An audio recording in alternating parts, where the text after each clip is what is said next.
Ислам жолу сайты тартуулайт. Сауд Арабиясынын чоң алымдар кеңеши эпидемия таркалган учурда жума жана жамаат намаздарына катышуу тууралуу фетваларды чыгарды. Бул фетвада чоң алымдар кеңеши айтат. Биринчиден, ооруган кишиге жума жана жамаат намаздарына келүү тыюу салынат. Пайгамбар саллаллаху алейхи вассалам айтты: "Оорукчан төөлөрү бар киши, соо төөлөрү бар кишинин жанына малын алып келип сугарбасын." Хадисти Бухари жана Муслим келтирет.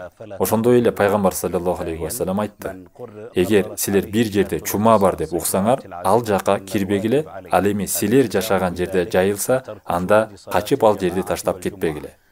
Экинчиден, ким атайын органдар тарабынан санитардык изоляцияга киргизилген болсо, ал аны аткарууга милдеттүү жана жума менен жамаат намаздарына катышпайт. Ал киши намаздарын үйүндө же изоляция болгон жеринде окуйт. Шарит ибн Суайд ас-Сакафи радиаллаху анху риваят кылат: Сакиф урусунан бир жамаат Пайгамбар саллаллаху алейхи вассаламга ант берүү үчүн келгенде, алардын ичинде ала лепра оору менен ооруган кишиге Пайгамбар саллаллаху алейхи вассалам: "Кайтып кете бер, биз сенин антыңды кабыл кылдык" деп айттырып, киши жөнөтөт. Хадис Муслимде келтирилет. Үчүнчүдөн, ким зыян көрүүдөн чочуласа же өзү башкаларга зыян келтирүүдөн корксо, анда ага жума жана жамаат намаздарына катышпай коюу уруксат.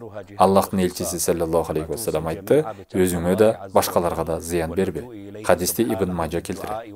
Бардык учурларда ким жумага катышпаса 4 рекет пешим окуйт. Ошону менен эле бирге чоң алымдар кеңеши ар бир адам атайын органдар тарабынан коюлган инструкцияларга баш ийүүсү жакшы иштейт.